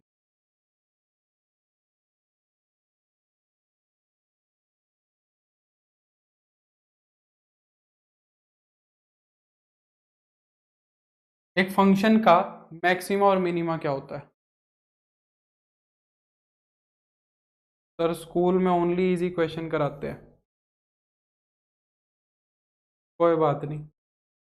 Maxima and minima of a function देखो, एक फंक्शन का मैक्सिमा मिनिमा डिस्कस करते हैं। मैक्सिमा मिनिमा से मतलब क्या है, मैं एक फंक्शन बनाता हूं, उससे बात समझने की कोशिश करेंगे। आज मैं इसका इंट्रोडक्टरी पार्ट कराऊंगा, बस ध्यान से सुनना बस बातों को। ठीक है, अभी करने का कुछ नहीं है, बस ध्यान से चीजों को सुनना है और देखना है, और इससे ज्यादा तुम्हारा अभी कोई काम नहीं है।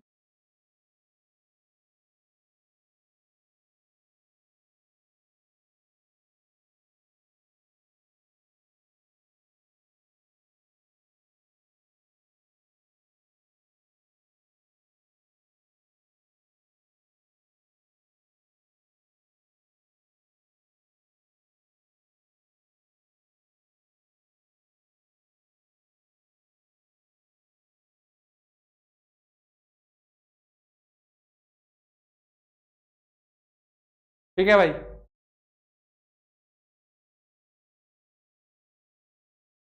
यहां से ले जाओ। ये मैंने एक फंक्शन का ग्राफ बनाया ए से लेके बी तक के इंटरवल पे। यहाँ पे एक्स की वैल्यू ए है और यहाँ पे तुम्हारी एक्स की वैल्यू बी है। ए से लेके बी तक के इंटरवल पे मैंने ये एक मेरे फंक्शन का ग्राफ बनाया है। ठीक है, अब हम हमारे फंक्शन की दो बातें डिफाइन करते हैं, एक तो मैक्सिमा और एक मिनिमा। मैक्सिमा का मतलब मैक्सिमम वैल्यू से है। हाँ बिल्कुल, हिल्स ही लगना चाहिए तुम्हें। मैक्सिमा का मतलब मैक्सिमम वैल्यू से है फंक्शन की, मिनिमा का मतलब मिनिमम वैल्यू से है फंक्शन। ठीक है, मैक्सिमा मिनिमा जो होता है वो दो तरीके का होता है। हमारा जो फंक्शन होता है उसका जो मैक्सिमा और मिनिमा होता है वो दो तरीके का होता है, टू टाइप्स का होता है। एक को तो बोला जाता है क्या, हम इसको दो ही पार्ट में पढ़ेंगे। एक को तो बोला जाता है क्या, local maxima and local minima. एक को तो बोला जाता है local maxima and local minima. Local से मतलब वो फर्जी वाला लोकल नहीं है, ये हम कहते हैं ना तो लोकल समान है, वो वाला लोकल नहीं है। लोकल का मतलब जैसे ये कहते हैं कि ये लड़का तो लोकल ही है, मैं तो लोकल ही हूं, मतलब अपने आसपास का। लोकल से क्या मतलब है, अपने आस पड़ोस का, तो वो वाला लोकल है, अपने आस पड़ोस वाला। और दूसरा कौन सा होता है, global, global maxima and global minima.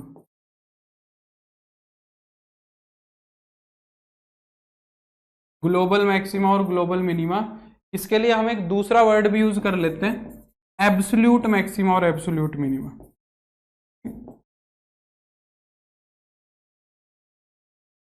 Absolute maxima and absolute minima,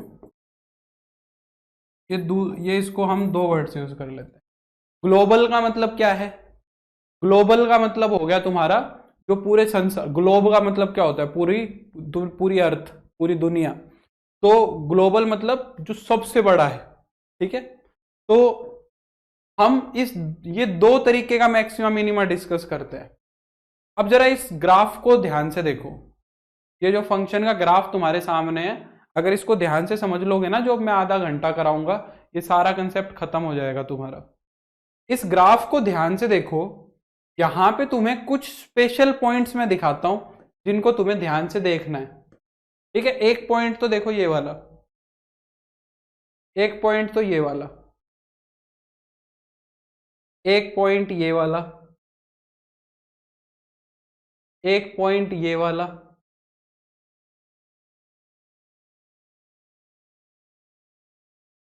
एक पॉइंट ये वाला, एक ये वाला। ये पहले इन पॉइंट्स को ध्यान से देखो, ये जो 5 पॉइंट्स मैंने बनाए हैं इनको ध्यान से देखो। मान लो ये x1 पॉइंट है, ये x2 पॉइंट है, x3 पॉइंट है, ये x4 पॉइंट है और ये x5 पॉइंट। ठीक है, हेलो राजा, मैं ठीक हूं।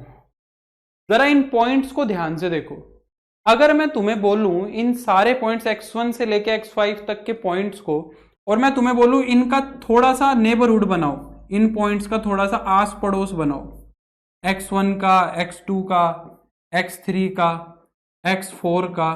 पहले चलो मैं थोड़े इनको भी अलग अलग करके बताता हूं तुम्हें। पहले x1 को देखो, x3 को देखो और x5 को देखो।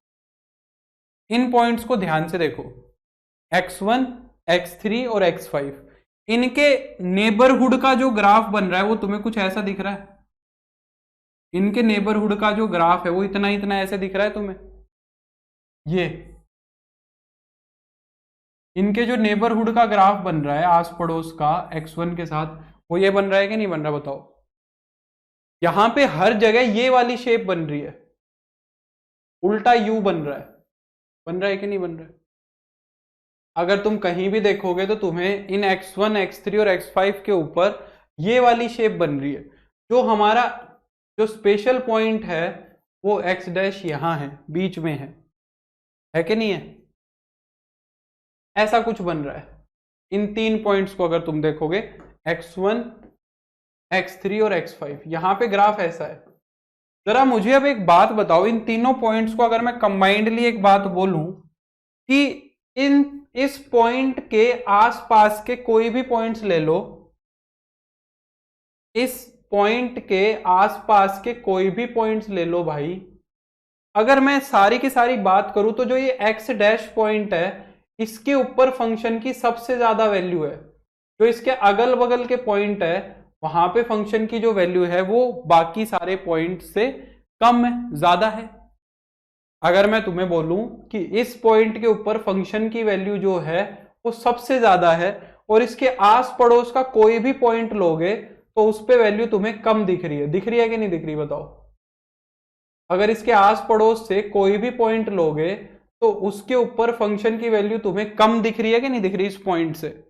जैसे कि मैं तुमसे बोलूं यहां पे x1 है, x1 के ऊपर फंक्शन ने जो वैल्यू ली है वो इसके आस पड़ोस के सारी की सारी वैल्यूज से ज्यादा है। सिमिलरली x3 के ऊपर फंक्शन ने जो वैल्यू ली है वो बाकी सारे पॉइंट से ज्यादा है, x3 की सबसे ज्यादा है। x5 के ऊपर फंक्शन ने जो वैल्यू ली है वो सबसे ज्यादा है, इसके आस पड़ोस वाले पॉइंट्स पे फंक्शन ने इससे तो कम वैल्यू ली है, आया ना। तो क्या मैं ये कह सकता हूं कि ये पॉइंट जो दिख रहे हैं x1, x3, x5, ये अपने आस पड़ोस की वैल्यू से सबसे ज्यादा वैल्यू रख रहे हैं। ये अपने आस पड़ोस में फंक्शन की सबसे ज्यादा वैल्यू निकाल के दे रहे हैं। आस पड़ोस की बात कर रहा हूं, बस अपने आस पड़ोस की। तो ये सारे के सारे पॉइंट्स अपने आस पड़ोस का सबसे हाईएस्ट पॉइंट निकाल के दे रहे हैं, सबसे ज्यादा वैल्यू फंक्शन की निकाल के दे रहे हैं। अपने आस पड़ोस का वर्ड बार बार यूज कर रहा हूं, इसीलिए इनको क्या बोला जाता है, पॉइंट ऑफ लोकल मैक्सिमा बोला जाता है। ये पॉइंट ऑफ लोकल मैक्सिमा है, पॉइंट ऑफ लोकल मैक्सिमा है। ये बात समझ में आई। एकदम सिमिलरली अगर तुम बाकी के दोनों पॉइंट्स को नोटिस करो, जो कौन कौन से हैं, x2 और x4। x2 पॉइंट को ध्यान से देखो, इसके नेबरहुड में फंक्शन का ग्राफ ऐसा बन रहा है, ऐसा बन रहा है। x4 को ध्यान से देखो, इसके नेबरहुड में फंक्शन का ग्राफ कुछ ऐसा बन रहा है। तो अगर मैं यहां पे तुमसे कहूं कि x2 और x4 के केस में फंक्शन का ग्राफ कुछ ऐसा बन रहा है, ये कौन सा केस बन रहा है? x2 और x4 का केस बन रहा है। यहां पे जो मेरा फंक्शन है वो x डैश है। तो यहां पे अगर मैं तुमसे बोलूं कि x डैश के ऊपर जो फंक्शन ने वैल्यू ली है वो भाई सबसे छोटी है, उसके आस पड़ोस में फंक्शन ने जो भी वैल्यू ली है वो उससे तो ज्यादा ही है। वो क्या है? उससे तो ज्यादा ही है। जो इस पॉइंट के ऊपर फंक्शन ने वैल्यू ली है वो अपने आस पड़ोस की सबसे छोटी वैल्यू ली है। वो अपने आस पड़ोस की क्या ली है? सबसे छोटी वैल्यू ली है। तो x2 के ऊपर जो वैल्यू है वो अपने आस पड़ोस, बाकी मेरे को नहीं पता, पूरे इंटरवल का मेरे को कुछ नहीं पता, आस पड़ोस की बात कर रहा हूं बस। अपने आस पड़ोस के अंदर x2 के ऊपर सबसे छोटी वैल्यू मिल रही है। x4 के आस पड़ोस की अगर मैं बात करूं तो x4 पे सबसे छोटी वैल्यू मिल रही है। आस पड़ोस की वैल्यू सारी ज्यादा ही है, देख लो जाए, इससे तो ज्यादा ही मिलेंगी, इससे तो लाइन ऊपर ही जा रही है। तो अपने आस पड़ोस के ये सबसे छोटे पॉइंट्स, सबसे छोटी वैल्यू देने वाले पॉइंट्स हैं, तो इनको क्या बोला जाएगा? ये तुम्हारे क्या है? पॉइंट्स ऑफ लोकल मिनिमा है। पॉइंट्स ऑफ लोकल मिनिमा है। ये बात समझ में आई?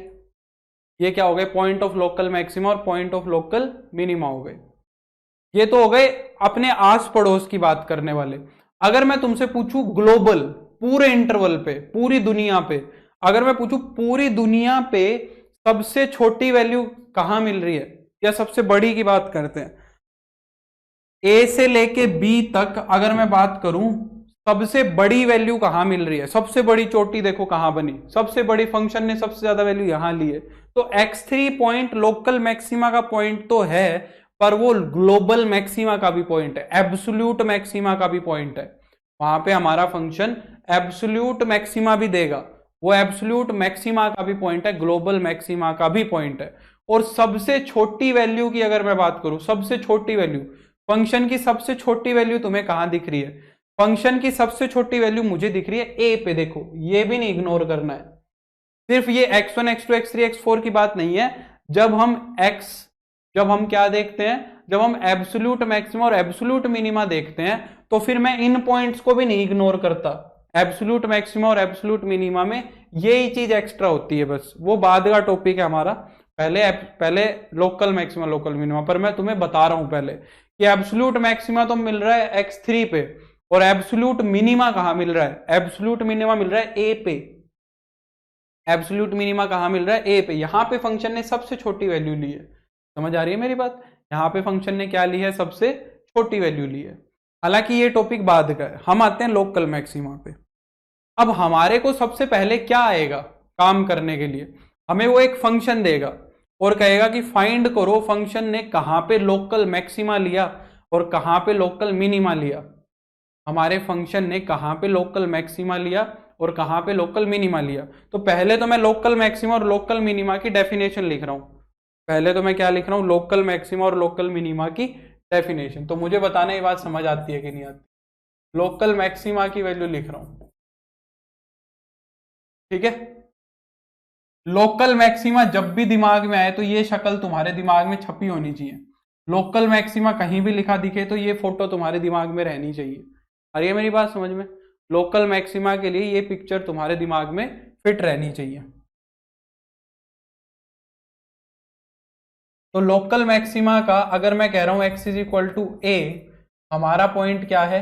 लोकल मैक्सिमा का पॉइंट है ए के ऊपर फंक्शन ने सबसे ज्यादा वैल्यू दी है। हम क्या कहेंगे? x is equal to A is a point of local maxima, is a point of local maxima if function की वैल्यू ए के ऊपर, समझना बात को, फंक्शन की वैल्यू ए के ऊपर हमेशा ज्यादा रहेगी बाकी सारी फंक्शन वैल्यू से। ए के ऊपर जो फंक्शन की वैल्यू है वो सबसे ज्यादा है, देखो वो सबसे ज्यादा है, बाकी कहीं भी देखोगे तो वो छोटी दिखेगी। दिख रही है कि नहीं दिख रही है? तो f of A is greater than f of x for all x belongs to A minus delta से ए प्लस डेल्टा, ये मैंने नेबरहुड डिफाइन कर दिया। यहाँ पे ए में से डेल्टा घटा दिया, ए में डेल्टा जोड़ दिया, तो ये नेबरहुड बन गया। तो इस पूरे नेबरहुड के ऊपर ए के ऊपर फंक्शन की वैल्यू सबसे ज्यादा मिलेगी, बाकी किसी पॉइंट पे देखोगे तो फंक्शन की वैल्यू छोटी ही होगी। ये तो हो गया लोकल मैक्सिमा। सिमिलरली अगर मैं लोकल मिनिमा की बात करूं, तो लोकल मिनिमा के लिए तुम्हारे दिमाग में क्या दिमाग में फिट रहना चाहिए? लोकल मिनिमा में ये शक्ल बन जानी चाहिए तुम्हारे दिमाग के अंदर।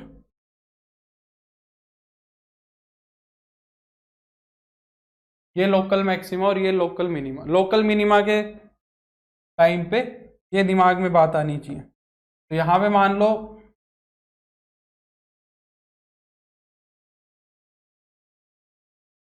ये तुम्हारा पॉइंट है x इज इक्वल टू ए। तो अगर a के ऊपर फंक्शन की वैल्यू देखोगे तो वो अपने आसपास की सबसे छोटी वैल्यू है। a के ऊपर फंक्शन की वैल्यू देखोगे, डेल्टा का मतलब कोई भी एक नंबर है उसमें से घटा दिया जोड़ दिया तो नेबरहुड बन गया। डेल्टा कोई भी एक रियल नंबर है। तो अगर मैं यहां पे बोलूं तो मैं क्या बोलूंगा? x is equal to A is the point of local minima if, अगर a के ऊपर फंक्शन की वैल्यू सबसे छोटी मिले बाकी किसी भी पॉइंट पे, a के ऊपर जो फंक्शन की वैल्यू है वो सबसे छोटी मिलेगी, बाकी कहीं से भी निकाल के देख लो, ठीक है। फॉर ऑल x, कोई भी x रख के देख लो इसके नेबरहुड में से, a माइनस डेल्टा से a प्लस डेल्टा तक। समझ आई कि नहीं आई ये बात? बोलो। a माइनस डेल्टा से a प्लस डेल्टा तक। ये तो हो गई लोकल मैक्सिमा और लोकल मिनिमा की डेफिनेशन। अब हमसे वो क्या कहेगा? हमें वो एक फंक्शन देगा और कहेगा कि बताओ कौन सा पॉइंट था जहां पे लोकल मैक्सिमा मिला है और कौन सा पॉइंट है जहां पे लोकल मिनिमा मिला है। तो सबसे पहले तो मुझे वो पॉइंट्स ढूंढने पड़ेंगे। सबसे पहले तो मुझे वो पॉइंट्स ढूंढने पड़ेंगे जहां पे या तो लोकल मैक्सिमा मिलेगा या लोकल मिनिमा मिलेगा। पहले तो वो पॉइंट्स ढूंढने पड़ेंगे, फिर देखना पड़ेगा कि उस पॉइंट पे मैक्सिमा मिला था कि मिनिमा मिला था। फिर मुझे ये काम करना पड़ेगा बाद में। पहले तो ये पॉइंट्स ढूंढने हैं, पहले तो x1 x2 x3 x4 x5 points ढूंढने हैं कि ये मिलेंगे कैसे। और ये तुम ढूंढ चुके हो पहले ही, ये तुम ढूंढ चुके हो किसमें? इंक्रीजिंग डिक्रीजिंग में ही ढूंढ चुके हो। क्योंकि इन सारे पॉइंट्स को ध्यान से देखो, ये सारे के सारे पॉइंट्स क्रिटिकल पॉइंट्स हैं कि नहीं है? क्या ये सारे के सारे पॉइंट्स बताओ भाई क्रिटिकल पॉइंट्स हैं या नहीं है? खुद सोचो। क्योंकि x1 के ऊपर टेंजेंट कैसा बन रहा है बताओ? x1 के ऊपर जो तुम्हारा टेंजेंट बनेगा फंक्शन का वो कैसा बन रहा है? क्या वो x एक्सिस के पैरेलल बन रहा है कि नहीं बन रहा है? क्या वो x एक्सिस के पैरेलल बन रहा है कि नहीं बन रहा है बताओ?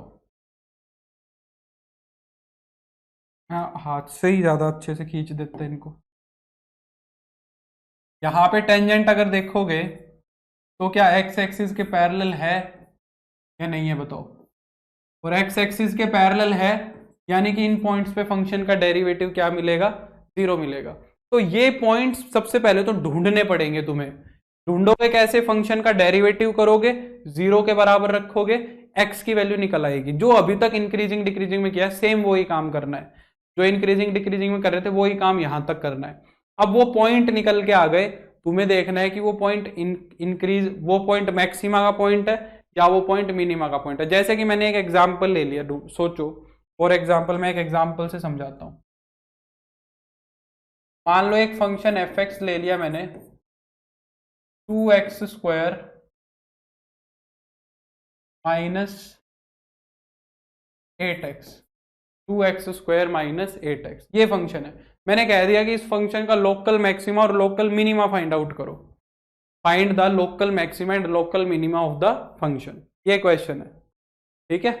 तो सबसे पहले मैं क्या करूंगा? वो पॉइंट देखूंगा, वो पॉइंट होगा क्या। तो पहले मैंने फंक्शन का डेरिवेटिव किया, 2x स्क्वायर का डेरिवेटिव कितना आएगा? 4x, और 8x का 8। इसको 0 के बराबर रख देंगे, f डैश x को 0 के बराबर रखा तो x की वैल्यू कितनी आ गई? x की वैल्यू आ गई 2, यानी कि 2 क्रिटिकल पॉइंट है।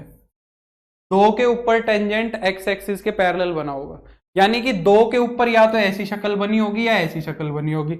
अब मुझे देखना है कौन सी शक्ल बनी है।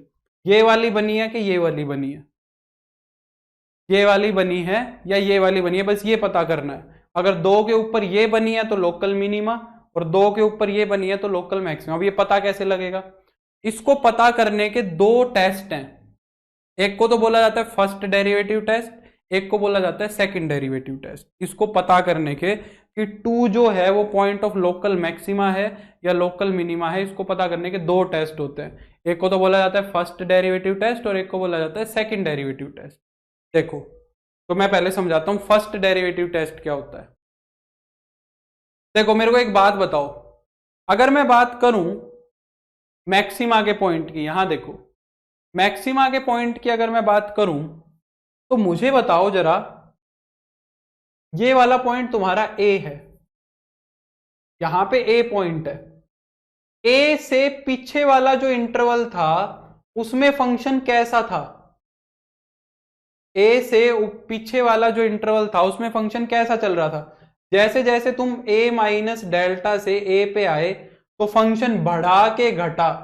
बताओ, तुम अगर a माइनस डेल्टा से फंक्शन का ग्राफ देखो, यहां पे a माइनस डेल्टा है, यहां a है और यहां a प्लस डेल्टा है। तो a से a माइनस डेल्टा से जब a पे गया तो फंक्शन का ग्राफ ऐसा गया।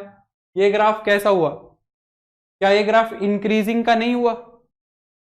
क्या ये ग्राफ इंक्रीजिंग का नहीं हुआ भाई? बताओ।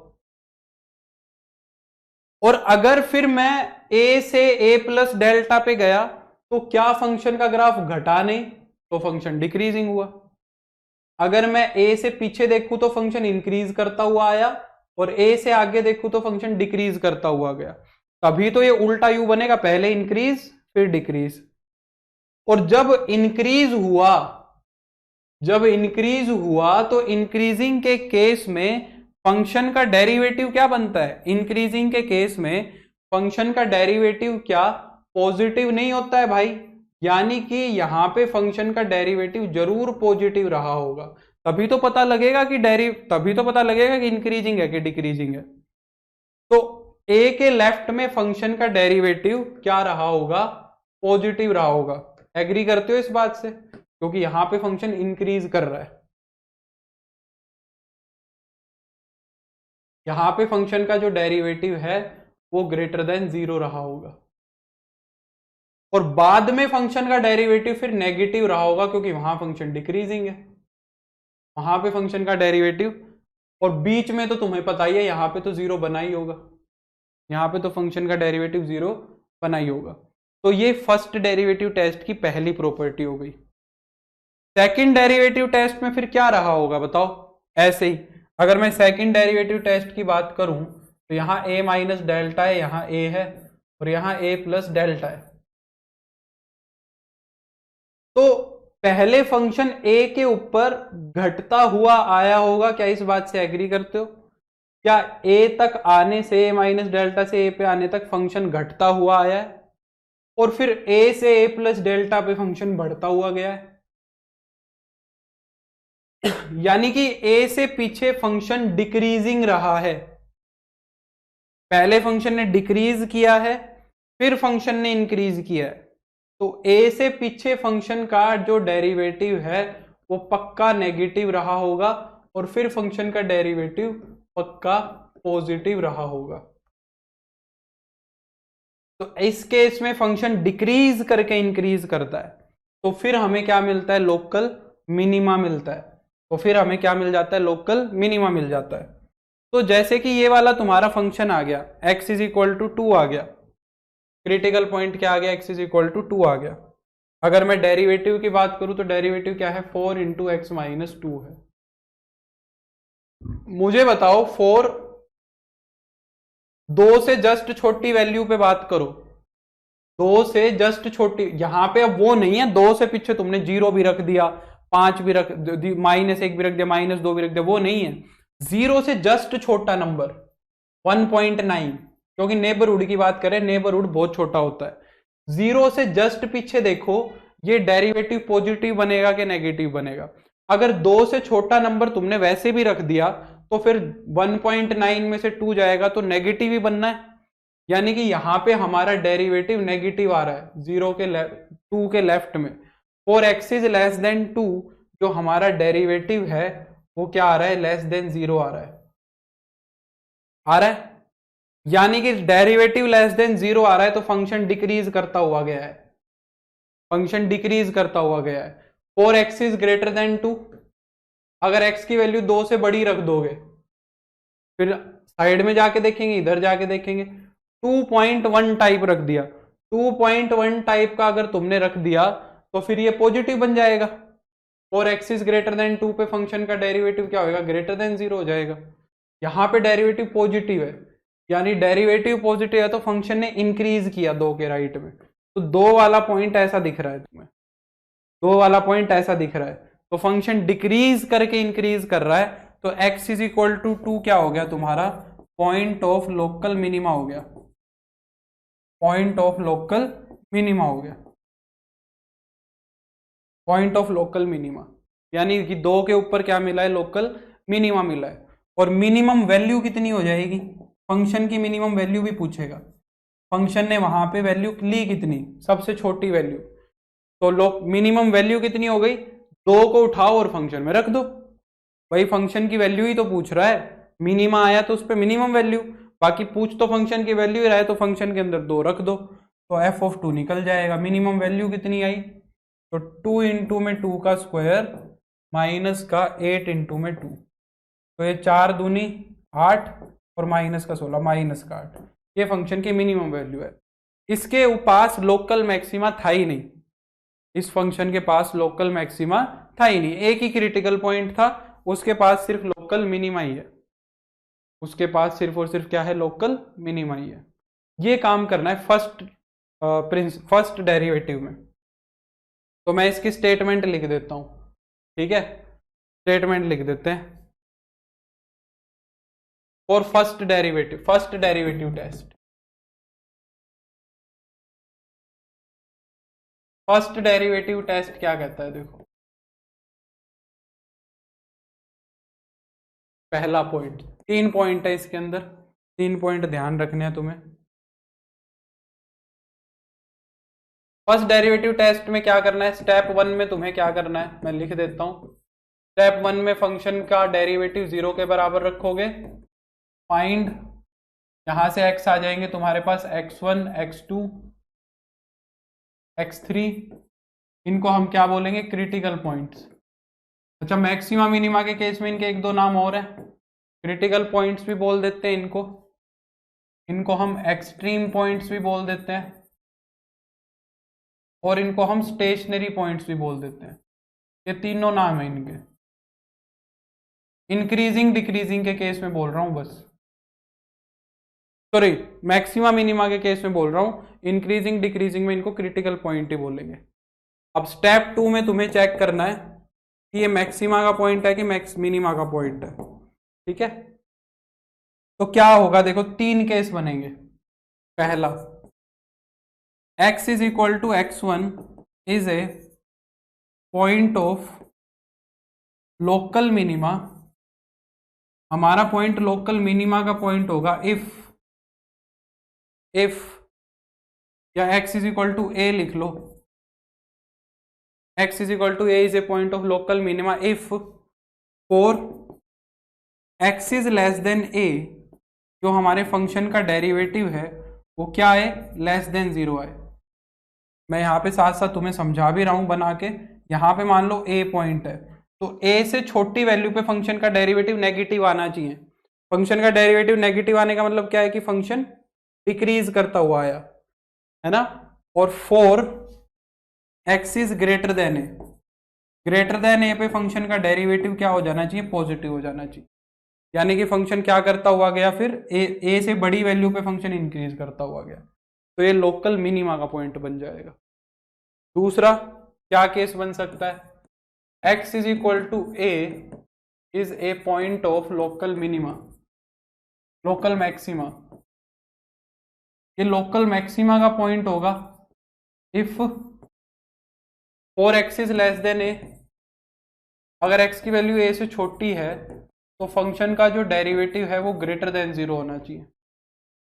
अगर ये तुम्हारा a पॉइंट है तो इसके लेफ्ट में फंक्शन की वैल्यू बड़ी होनी चाहिए, ऐसे बढ़ती जानी चाहिए, and for x is greater than a, greater than a पे फंक्शन का जो डेरिवेटिव है वो नेगेटिव हो जाना चाहिए, तो वहां पे फिर फंक्शन नेगेटिव है तो गिरता जाएगा। ठीक है, तो ये लोकल मैक्सिमा का केस बन जाएगा।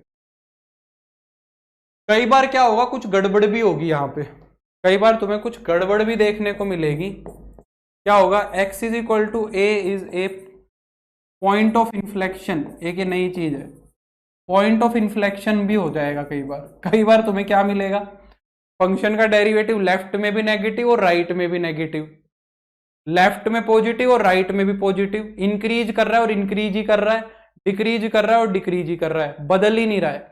भाई यहाँ पे ए है, कई बार तो ऐसे मिलेगा, ऐसे आया और ऐसे ही चला गया, घुमा ही नहीं, कई बार ऐसे आया और ऐसे ही चला गया, तो उस केस में उस पॉइंट को क्या बोलेंगे, पॉइंट ऑफ इन्फ्लेक्शन बोलेंगे। वो कब होगा, इफ अगर four x is less than A, function का डेरिवेटिव अगर नेगेटिव है, और 4x is greater than A, function का डेरिवेटिव अभी भी नेगेटिव ही है, यानी डिक्रीज कर रहा था और डिक्रीज ही करता चला गया, यहाँ पे ऐसे डिक्रीज करता हुआ है और डिक्रीज ही करता हुआ चला गया, तो इसको पॉइंट ऑफ इन्फ्लेक्शन बोल देंगे। या फिर x is less than a पे फंक्शन का डेरिवेटिव पॉजिटिव है और x is greater than a पे भी फंक्शन का डेरिवेटिव पॉजिटिव ही आया, साइन ही नहीं बदला डेरिवेटिव ने, यानी कि ऐसे जा रहा था और ऐसे ही चलता चला गया, तो ऐसे पॉइंट्स को हम क्या नाम देते हैं, पॉइंट ऑफ इन्फ्लेक्शन का नाम देते हैं। ऐसे पॉइंट्स को हम क्या नाम देते हैं, पॉइंट ऑफ इन्फ्लेक्शन। इसका एग्जांपल मैं तुम्हें नेक्स्ट क्लास में दूंगा कि पॉइंट ऑफ इन्फ्लेक्शन कैसा दिखता है, कब बनता है। बाकी आज के लिए इतना ही करेंगे, थ्योरी अभी बस हमने अभी अभी थ्योरी करी है, कल के तुम अपना इंक्रीजिंग डिक्रीजिंग तो को कंप्लीट कर लो, और आगे के लिए तुम्हारा होमवर्क यही रहेगा कि तुम पहले अपना ये खत्म करो, थ्योरी को थोड़ा सा रिवाइज कर लेना। नेक्स्ट क्लास में हम सेकंड डेरिवेटिव टेस्ट देखेंगे और फिर हमारी बात को आगे करेंगे। ठीक है, तो स्टेप 3 कुछ नहीं है, बस पता लग तो गया मैक्सिमा मिनिमा, और क्या है, मैक्सिमा मिनिमा ही पता लगाना है। ठीक है प्रथम, मैं देखता हूँ, चलो तो bye, take care, see you, I will see you on day after tomorrow. मेरे को उम्मीद है लेक्चर पसंद आया होगा। Bye bye, take care, good night, see you.